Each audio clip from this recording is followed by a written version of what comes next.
Hi guys, it's Jana again, and I'm back with an interesting topic for you today. I'll talk about health insurance for students in Germany, and I'll cover two main questions. First of all, how much does it cost?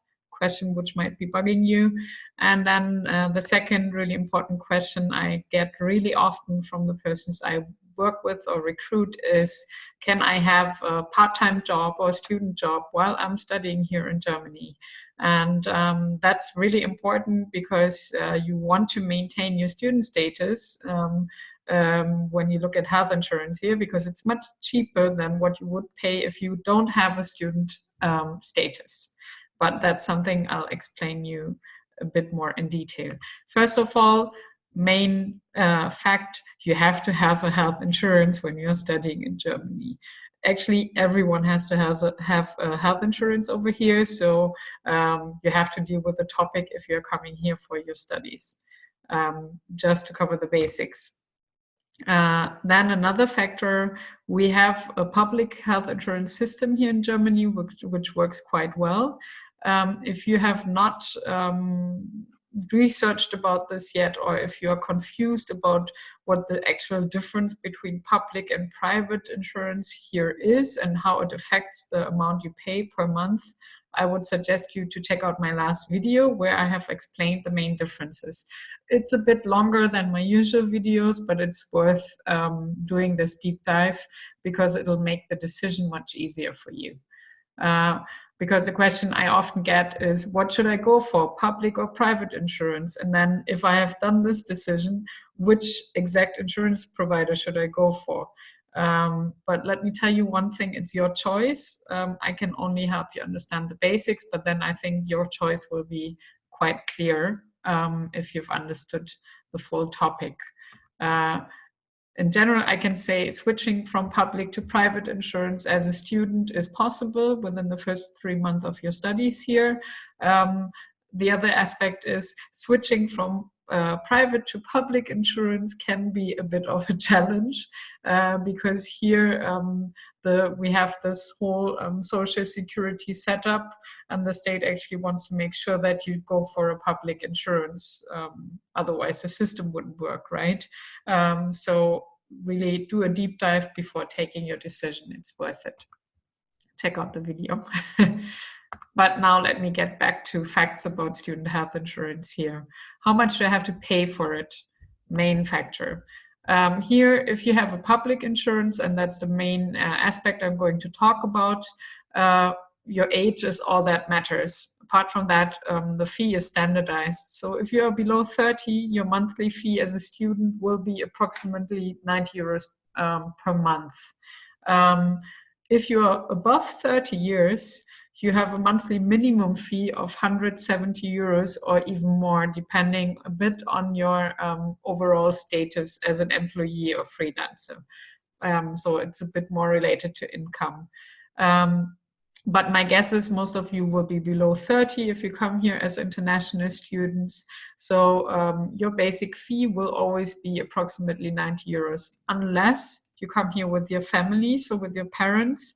In this case, if you're below 25, you might be able to go for a family insurance. If you want to learn more about this topic, leave me a comment in my feedback section, and then I think I can do a video on this as well sometime. So general rule, below 30, it's only approximately 90 euros a month, only, depending on your perspective. Then the other main factor, if you come here for your studies, you have to make a living somehow. Cost of living in Germany is quite high. So it's probably worth it going for a part-time job, a working student job, or a mini job somehow. And that's a question I often get. How does this affect my insurance status? Because here in Germany, the health insurance will check how much income you have or the amount of hours you have worked. And then depending on that, they will classify you. And you may want to make sure that you keep your student status because it's much cheaper than being an employee over here. So in general, as I already mentioned, there are two factors you have to keep in mind: working time restrictions and income restrictions. Those are the two factors affecting your student status. You can go for a mini job. Basically saying no time limit is not right, because it should definitely be less than 20 hours. But I'm sure it'll be even less than that, because we have a minimum hourly wage here. But in general, with a mini job, the main rule is you can have a maximum income per month of 455 euros. That's a legal situation or status as of now in 2020. Of course, this can change depending on the year and overall legal or situation in Germany. But if you have a mini job where you don't earn more than 455 euros per month, it won't really affect your student status. If you're a working student, the situation is a bit different, because you can earn more than 455 euros per month. And it's a very attractive thing to do. A lot of companies here hire working students, and it's a very good way to earn professional experience while you're still studying. So it'll increase your chances of finding a job when you're done with your studies, because you can start building a professional network right away, and also probably find out a bit more about what work life here in Germany is like, and whether you actually want to stay here after your studies, and also which kind of field you want to go into. So to keep your student status as a working student, the maximum amount of hours you are allowed to work per week is 20 hours. So that's what the insurance is looking at. There's one exception. In semester breaks, you are allowed to work more. So you can even go for full-time work while you have a semester break. It won't affect your insurance. That's the good news. And some companies are very flexible with that. So if they have a lot of work going on, they might want you to work more in your semester breaks, and it's a good option to earn money. Then, of course, there are other modes of employment where you work more than 20 hours per week. For instance, there are a lot of students who work at fairs or do some other like marketing jobs, where they have a short time frame where they work more than 20 hours a week, maybe just for 1 or 2 weeks. It's a temporary employment, and then they are done. So this is also something I see very often. If it's a temporary employment, you can work more than 20 hours per week, but only for 26 weeks per year. So that's regulated. You cannot do this all the time. Otherwise, you lose your student status. And then the other restriction is you can only do this during weekends, in the evening or nights, where it doesn't affect your studies. I mean, it will still affect your studies if you work at night, but still it doesn't necessarily conflict with your classes taking place. And you can also do this during semester breaks. So that's similar to the exception we have when you're a working student.